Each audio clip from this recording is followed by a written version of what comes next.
வணக்கம் மக்களே. கருண் நாயருக்கு பதிலா அணிக்குள்ள வரக்கூடிய முக்கிய வீரர் யாரு?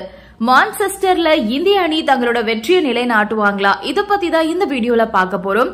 இந்திய மற்றும் இங்கிலாந்து அணிகளுக்கு இடையிலான ஆண்டர்சன் டெண்டுல்கர் டிராபி தொடருடைய 4வது டெஸ்ட் போட்டி மான்செஸ்டர்ல உள்ள ஓல்டு ட்ரஃபோர்ட் மைதானத்துல ஜூலை 23 முதல் 27 வரைக்கும் நடக்க போகுது. லார்ட்ஸ் மைதானத்துல நடந்து முடிஞ்ச 3வது டெஸ்ட்ல இந்திய அணி 22 ரன்கள் வித்தியாசத்துல தோல்வி அடைஞ்சாங்க. இதனால இந்த தொடர்ல இங்கிலாந்து 2-1 அப்படின்ற கணக்குல முன்னிலை பெற்றிருக்காங்க. இந்த நிலையில இந்திய அணியுடைய பயிற்சியாளர் கௌதம் கம்பீர் மற்றும் கேப்டன் சுப்மன் கில் அணியில சில முக்கிய மாற்றங்களை செய்ய இருக்காங்க.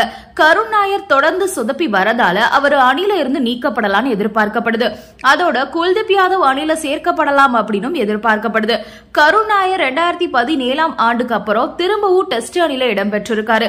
சமீபத்திய ரஞ்சி டிராபில 863 ரன்கள் அடிச்சோ ஐபிஎல்ல சிறப்பா விளையாடியும் திரும்பவும் அணில இடம் பிடிச்சிருக்காரு.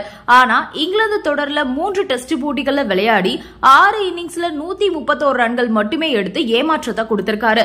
லார்ட்ஸ் டெஸ்ட்ல முதல் இன்னிங்ஸ்ல 40 ரன்களும் 2வது இன்னிங்ஸ்ல 14 ரன்களும் எடுத்து ஆட்டமிழந்தாரு.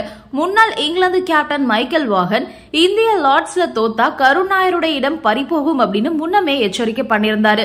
4வது டெஸ்ட்ல அவர் நீக்கப்படலாம் அப்படின்னு இப்ப எதிர்பார்க்கப்படுது. ஓல்டு ட்ரஃபோர்ட் மைதானம் சுழல்பந்து வீச்சுக்கு சாதகமா இருக்கும் அப்படின்றதுனால குல்தீப் யாதவ் அணில இடம் பெறுவாரு அப்படின்னு எதிர்பார்க்கப்படுது. இடது கை பிரஸ்ட் சுழல்பந்து வீச்சாளரா குல்தீப் அணிக்கு பலம் சேர்ப்பாரு. வாஷிங்டன் சுந்தர் லார்ட்ஸ்ல 4 விக்கெட்ஸ் வீழ்த்தி சிறப்பா பந்து வீசியிருந்தாரு. அவரோட இணைஞ்சு குல்தீப் யாதவ் பந்து வீசினா இங்கிலாந்து அணிக்கு பெரிய அச்சுறுத்தலாவே இருக்கும். அதோட ஜஸ்பிரீத் பும்ரா 4வது டெஸ்ட்ல விளையாடுவாரு அப்படின்னு எதிர்பார்க்கப்படுது. மேலும் லார்ட்ஸ்ல காயம் காரணமா ரிஷப் பந்த் விக்கெட் கீப்பிங் செய்ய முடியல. அவருக்கு அடுத்த 10 நாள்ல காயம் குணம் ஆகல அப்படின்னா அவருக்கு பதிலா துரு ஜூரல் விக்கெட் கீப்பரா இடம் பெறலாம். இப்போ இந்திய அணியுடைய பிளேயிங் 11 அப்படின்னு நம்ம எடுத்துக்கிட்டோம்னா ஓபனர்களா எஸ்எஸ்பி ஜெய்ஸ்வால் மற்றும் KL ராகுல் களமிறங்குவாங்க. 3வது இடத்துல கேப்டன் சுப்மன் கில் களமிறங்குவாரு. 4வது இடத்துல ரவீந்திர ஜடேஜா களமிறங்குவாரு. 5வது இடத்துல ரிஷப் பந்த், அப்படி இல்ல அப்படின்னா துரு ஜூரல் களமிறங்குவாரு. அடுத்ததா 6வது இடத்துல நிதிஷ்குமார் ரெட்டி களமிறங்குவாரு. 7வது இடத்துல குல்தீப் யாதவ் களமிறங்குவாரு. 8வது இடத்துல வாஷிங்டன் சுந்தர் களமிறங்குவாரு. 9வது இடத்துல ஆகாஷ் தீப், 10வது இடத்துல ஜஸ்பிரீத் பும்ரா, 11வது இடத்துல முகமது சிராஜ் களமிறங்குவாங்க. இந்தியா வர்சஸ் இங்கிலாந்து அணிகள் மோதக்கூடிய 4வது டெஸ்ட் போட்டி இந்த தொடரை சமன் செய்ய இந்தியாவுக்கு முக்கியமான போட்டியா பார்க்கப்படுது. கருண் நாயருடைய நீக்கம் மற்றும் குல்தீப் யாதவுடைய வருகை இந்திய அணியுடைய உத்தியை மாற்றலாம் அப்படின்னு எதிர்பார்க்கப்படுது.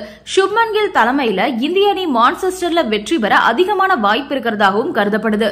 இந்த வீடியோ உங்களுக்கு பிடிச்சிருக்கு அப்படின்னா லைக் பண்ணுங்க, ஷேர் பண்ணுங்க, மறக்காம சப்ஸ்கிரைப் பண்ணிடுங்க. நன்றி, வணக்கம்.